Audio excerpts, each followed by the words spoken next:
Assistir animes hoje em dia é muito fácil, principalmente com o fácil acesso nas plataformas aqui na internet. Você abre a Netflix, Prime Video ou a Crunchyroll e tem tudo ali, ou pelo menos quase. Os animes de um tempo pra cá explodiram da cultura pop de um jeito que, se você voltasse no tempo e falasse pra alguém lá nos anos 90 que um filme de anime, o Demon Slayer no caso, bateria recorde de bilheteria no cinema, eles iam te chamar de maluco. E claro, não só isso, a gente tá recheado de produtos que mostram ainda mais esse sucesso dos animes, como cadernos em supermercados, mochilas tematizadas e até mesmo um cover. Parabéns pra você nesta data querida, muitas felicidades, muitos anos de vida, sim, de mim mesmo. Do Berserk. Mas enfim, as animações japonesas meio que viraram um padrão nos dias atuais, justamente por conta de quem viu Dragon Ball na infância ou um maluco que tá encarando todos os mais de 1000 episódios de One Piece desde o início. Bom, muita gente cita a TV Manchete como pioneira aqui no Brasil, e até com um pouco de razão, mas quem transformou o anime em uma marca global e reconhecida, pelo menos a base disso tudo, foi a Cartoon Network.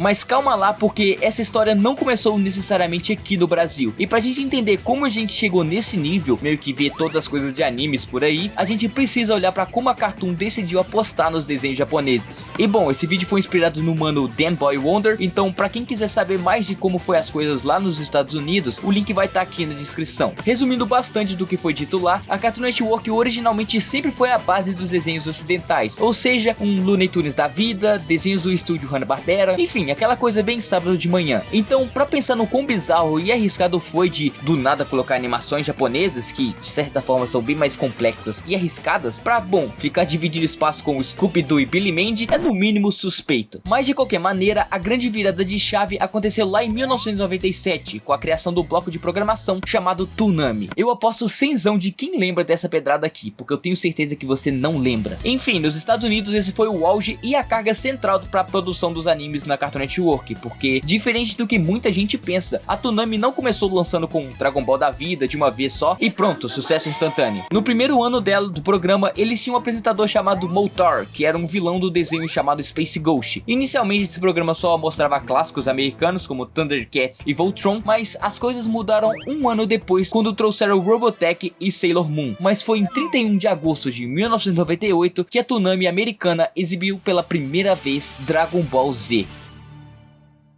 A audiência foi tão absurda que mudou a diretriz do canal pra sempre, principalmente os horários de exibição, e é exatamente aqui que a gente conecta essa história com o Brasil. Enquanto nos Estados Unidos a Cartoon Network estava apresentando o anime para uma geração que nunca tinha visto aquilo, aqui no Brasil a gente tinha uma cultura de anime bem estabelecida pela TV aberta, no caso a TV Manchete e a Band. Mas bom, com o sucesso feito por conta de Dragon Ball em 2005 e 2006, a grandiosa Era de Ouro, a Cartoon Network tanto lá quanto aqui vivia seu auge com Ben 10, Jovens Titãs, Meninas Superpoderosas, Mansão Foster e claro, Naruto e One Piece. Na verdade, esses não eram só os únicos animes, eles tinham um catálogo literalmente gigante, como Yu Yu Hakusho, o Dragon Ball, como eu já comentei, tanto o clássico Z e o GT, Cavaleiros do Zodíaco, que meio que foi um marco principalmente aqui no Brasil, Samurai X, Pokémon, Yu-Gi-Oh!, Zatch Bell, Cowboy Bebop, Bakugan, Speed Racer X, o próprio Full Metal Alchemist, a versão clássica, Hamtaro, Super Campeões, Inuyasha, Duel Masters, o Astro Boy, aquela versão lá de 2003, e claro, alguns episódios de Ashita no Joy. Eu acho que todo mundo concorda que Naruto naquela época repetiu o mesmo fenômeno que Dragon Ball Z fez, meio que servindo como porta de entrada pra muita gente que não pegou a época da TV Manchete, que no caso, a gente também teve a SBT sendo a salvação pra todos nós, já que o Silvio Santos colocava os animes no ar do mesmo jeito que colocava Chaves, ou seja, sem uma ordem exata e sem aviso nenhum pro telespectador. Mas é engraçado que da mesma maneira que a TV Globinho, a SBT marcou muita gente nesse período de 2005 até 2012.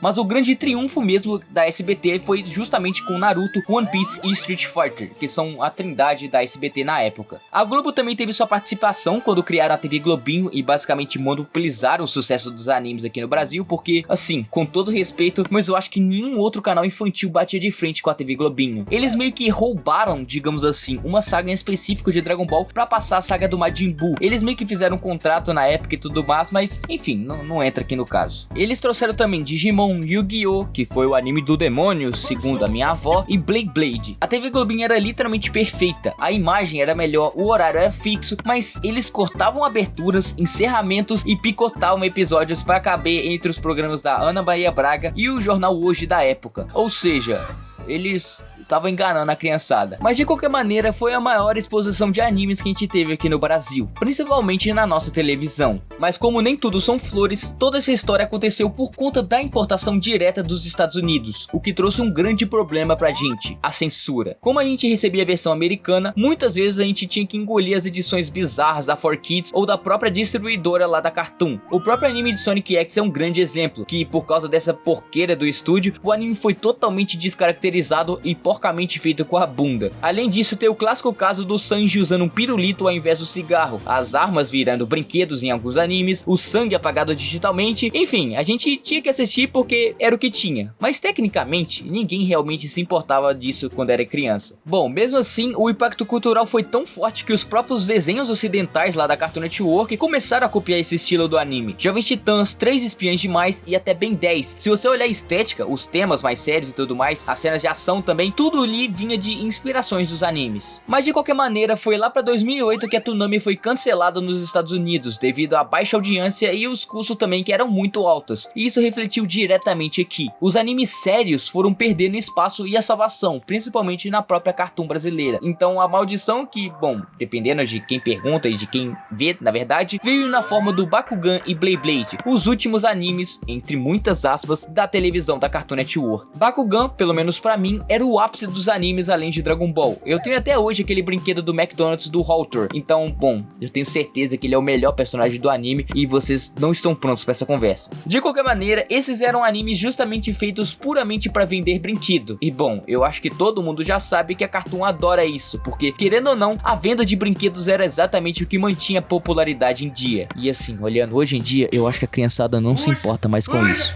Galera, Raider do futuro aqui pra avisar que a gente tá com um servidor no Discord novo. Então caso você queira trocar uma ideia muito foda com pessoas também muito fodas, entra aí que o server vai estar aqui na descrição. E também eu criei um Twitter novo, então caso você queira interagir mais comigo e ver uns desenhos legais que eu vou ir postando, é só me seguir no Twitter. Enfim, volta pro vídeo.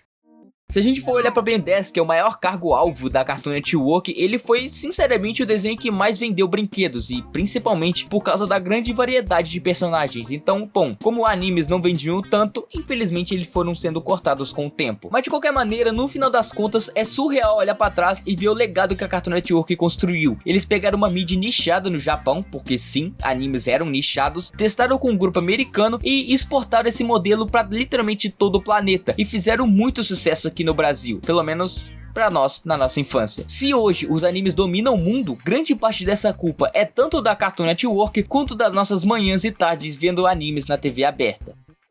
Mas e você? Como você começou essa jornada otaku aqui no nosso Brasilzão? Foi na TV aberta ou você já pegou a era de ouro na Cartoon Network? Ou você foi os esquisitões que usavam internet naquela época? Comenta aí embaixo que com certeza eu quero saber da sua experiência. Se você assistiu o vídeo até aqui também, eu acho que minimamente eu mereço um pouco do seu apoio. Então deixa o like caso você não tenha deixado e se inscreve no canal se você não for inscrito. Bom, de qualquer maneira, vejo vocês no próximo vídeo. Muito obrigado e até mais.